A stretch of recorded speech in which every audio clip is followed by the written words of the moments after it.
Hello and welcome to our 2.2 multiplying polynomials notes. We are going to start off with just a quick reminder on exponent rules. When I'm multiplying bases, okay, right here up here at the reminder x squared times x to the fifth, then my rule tells me that I can add the exponents. So if we kind of break this down, remember that x squared is x times x, and x cubed is just x times x times x. So if we were to multiply all of those together, it's pretty clear to see that there are 5 x's, which we could represent by x to the power of 5. On the right-hand side, I have it written differently. Instead of with a multiplication sign, I used parentheses. It gives me the same result. So this is x. There's an invisible and an understood 1 right there. So I have x to the first times x to the fifth. When I add 1 and 5, I get x to the sixth. We've experienced the distributive property before. It's going to be very important today. So the distributive property basically turns a multiplication problem into a multiplication of sums into a sum of multiplications. So what we can do is we basically multiply through by whatever's in front of the parentheses. So I have a times x plus a times b.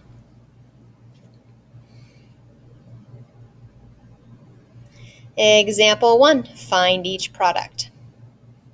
So of course, the notes are going to move through here at a fairly good pace. When you need to pause to work out a problem, please do so. Please also rewatch parts that maybe you didn't catch the first time. I'm going to do this 2 different ways when I multiply this out. So I am going to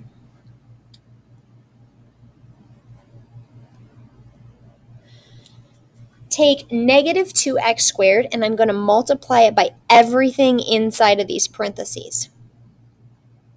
Okay, so I'm going to multiply negative 2x squared times x squared. So I like to think of this in 2 parts in my head. So I multiply the coefficients, negative 2 and 1. I get negative 2. And I multiply x squared times x squared. When I add the exponents, I get x to the fourth. Okay. Now I take negative 2x squared and I multiply that by the next term in the polynomial. So I multiply negative 2x squared times 3x. Negative 2 times 3 gives me a negative 6. X squared times x, if you want, you could think of this as x to the first, gives me x to the third, which we also call x cubed. Multiply through again. Negative 2x squared times 4. So negative 2 times 4 gives me a negative 8. And then I have an x squared. I have no variables with the 4, so I'm just going to leave the x squared. Double check, are there any like terms to combine? So my first term is a x to the fourth, and then my next term is x to the third, and then x squared. None of those are like terms. And they are already in descending order. So I have fourth power, third power, second power. So that's already in standard form. I am going to show another way on the right-hand side here, which is a different method, using some boxes. And some students like to use this because it just helps with their organization. So I'm going to show it you, and I'll use both. I want you to see the relationship between them and how they really are the same. And then you can choose what you're more comfortable with. So across the top, I write one of the polynomials. I chose the large one to write on the top, and then along the left side, I write another one of the polynomials. This is just a monomial, so it's just like a 1x3 box. And then I'm going to multiply whatever is above the box and to the left of the box. So I multiply the row by the column. So I have x squared times negative 2x squared.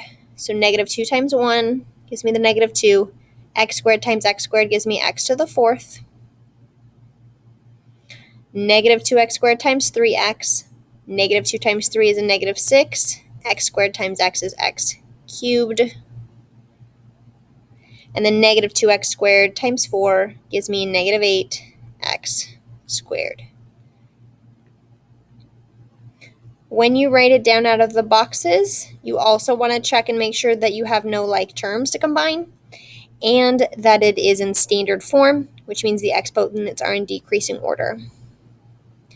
If you were missing a sign in between these boxes, you would just put in a plus sign. Okay, and you'll notice that they're the exact same thing. They're just two different methods. What I recommend now is that you pause this video and go ahead and give problem B an attempt. And I'm going to go ahead and work it out on here. So this time I'm multiplying through by 4x. So I'm multiplying 4x times negative 2x cubed. 4 times negative 2 is a negative 8. X times x cubed. So I have x times x, which gives me x to the 4th.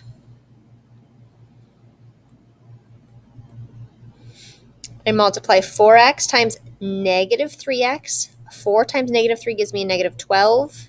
X times x gives me an x squared.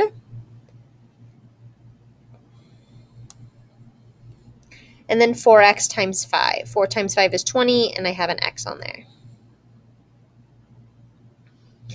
There are no like terms, right? And the degree of each term goes 4 and then 2 and then 1, so they are in decreasing order. So we're done there. Example 1a and b multiplies a monomial times a trinomial, right? So I have one term times something with 3 terms. As we move through the notes today, the basic skills don't change much. I'm just adding layers to it. So in example C and D, I now have a binomial times a binomial. This may or may not be new to you.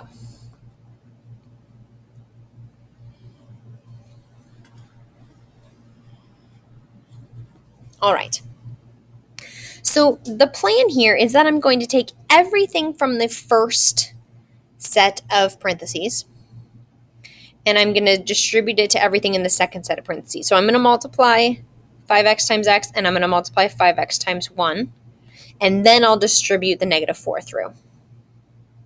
So if 5x times x gives me 5x squared, 5x times 1 gives me a 5x.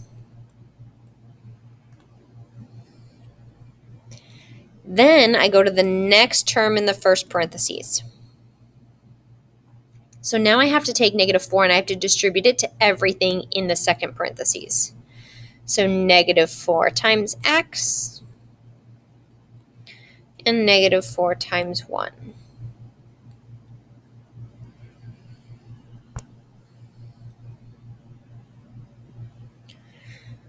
What you'll often see is you will see things that need to be, like terms that need to be combined.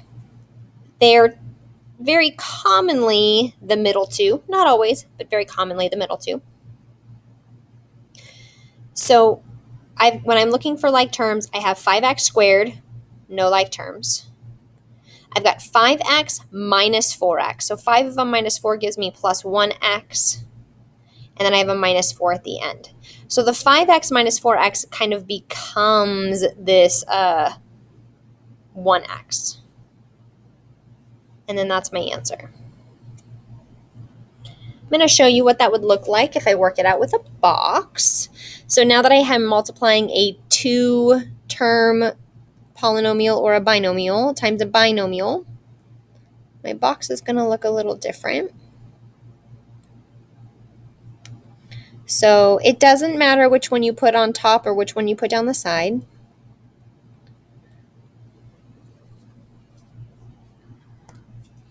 I'm still going to multiply the top times the side. So 5x times x gives me 5x squared. I write that in this box. Negative 4 times x gives me minus 4x. 5x times 1 is 5x. And negative 4 times 1 is negative 4. We're still looking for like terms, so when I check all of my boxes, I have minus 4x and 5x.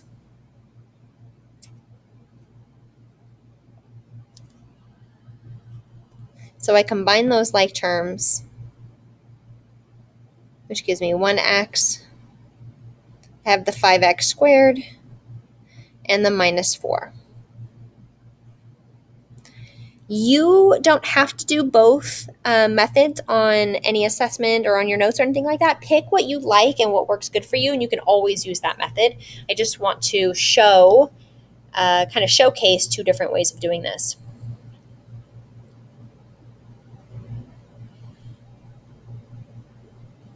I suggest you pause the video and give problem D a try before I work it out for you. Okay. Example D is similar to example C. I have a binomial times a binomial.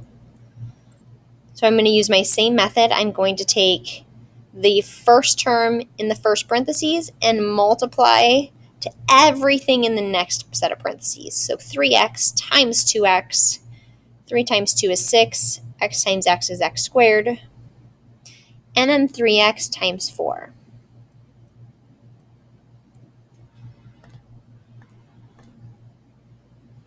Then I'm going to distribute the negative 5. Negative 5 times 2x is minus 10x. Negative 5 times 4 is minus 20.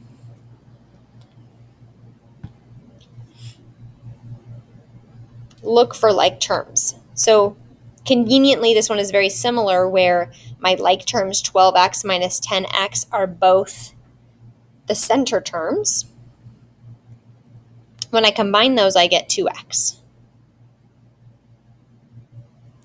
I can just bring down the 6x squared because it doesn't have any like terms, and I'm going to bring down the minus 20.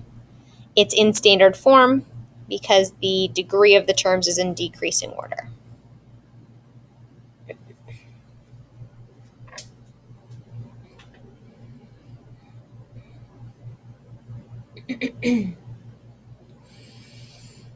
All right. E and F, we are just growing the polynomials here. So for E and F, I have a binomial, 2 terms, times a trinomial, 3 terms.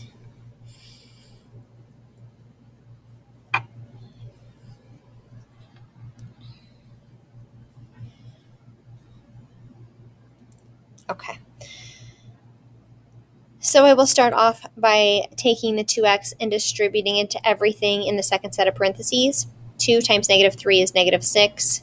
X times x squared is x cubed. Multiply 2x times 4x. 2 times 4 is 8. X times x is x squared. 2x times negative 7 is minus 14x.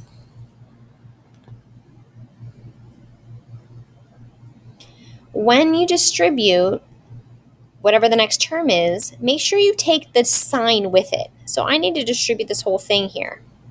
So then minus 5. Negative times a negative, that's going to give me a positive 15. 1 times x squared is x squared. Negative 5 times 4x gives me a minus 20x. And then a negative 5 times a negative 7 gives me a positive 35.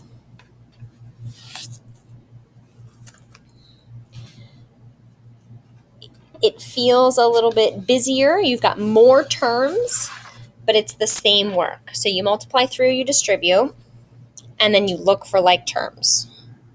So what like terms can I find? Let's see. Negative 6x cubed. Are there any other x cubed terms? No, so I'm going to write that down.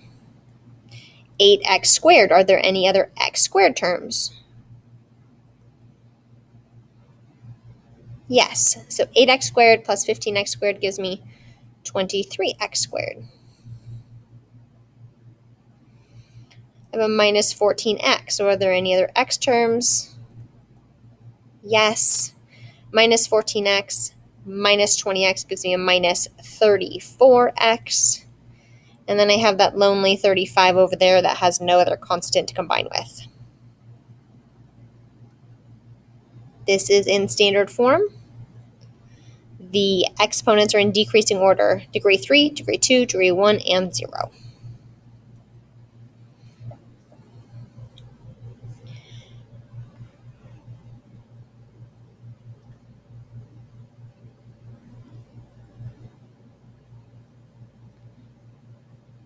For this one, I'm going to go ahead and do F with the box method to show you how similar they are. Feel free to pause and work this out ahead of time. Feel free to distribute by writing it out instead of using the box. Do what feels right for you.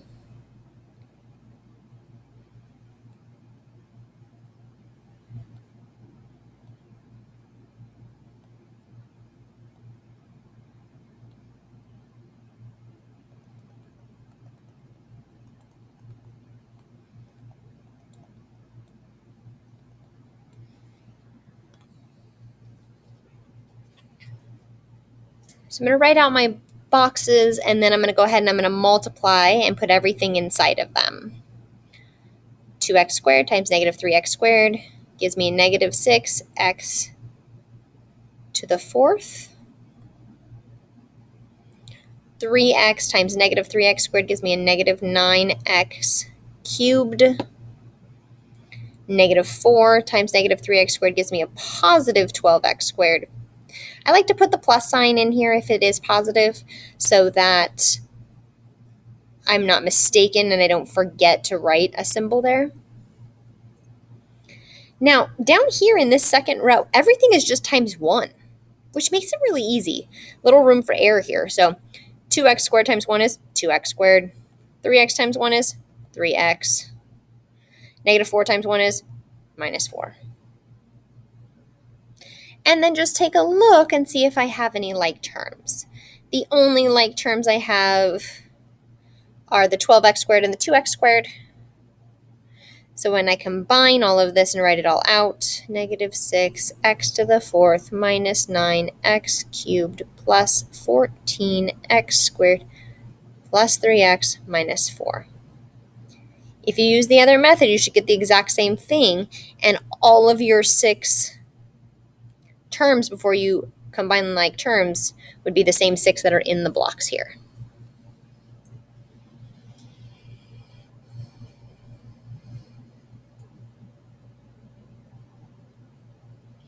In 2.1, we went over a quick problem about perimeter because perimeter is adding up all the sides.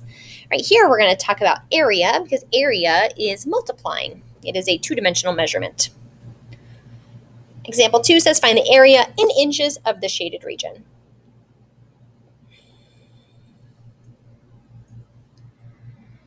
Okay, so I need a little bit of a plan here. To find the area of the shaded region, you'll notice that I've got a square. I know it's a square because I have 2x plus 5 by 2x plus 5. The blue area is a square.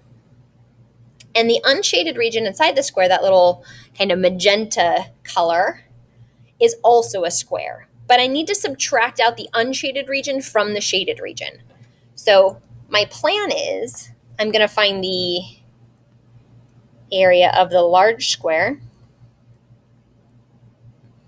and then I'm going to subtract off the area of the small square. You can think of deleting it or erasing it or subtracting it out of there.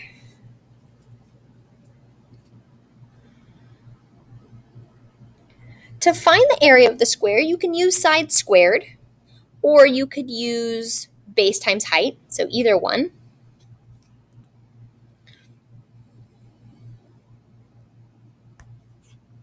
If we go with the area, you can use base times height. You could use length times width. You could use side squared. They're all going to give you the same thing. So when I'm working on the blue square, I've got 2x plus 5 times 2x plus 5. If you were to look at the side squared, you'd have 2x plus 5 quantity squared. And when I write that out, I have those parentheses times itself. So these are equivalent right here. Okay. Then I go ahead and I multiply that out and I distribute, just like we did in previous problems. If you think you can do it from this point on your own, please feel free.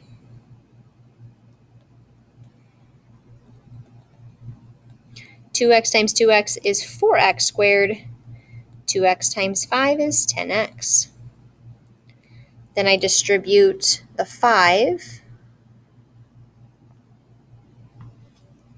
So 5 times 2x is 10x. 5 times 5 is plus 25. I combine like terms.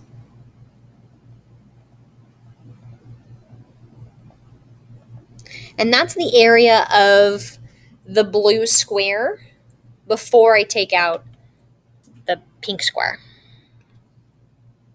So to find the area of the smaller square, I just have 3 times 3, which is 9. So when I go to subtract it for the shaded region,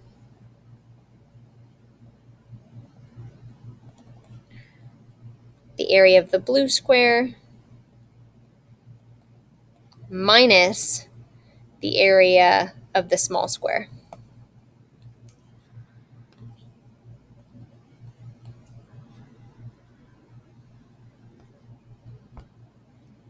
And when I subtract that off, 25 minus 9 gives me 16. And I'm left with the expression 4x squared plus 20x plus 16. Because we're talking about an application problem where we're finding area, I always want to include my units. I have to put this in parentheses because it's the entire thing inches squared. Area is always inches squared. Okay, feel free to watch this again if you need a little bit more help. I hope that the explanation is clear. Thank you and be well.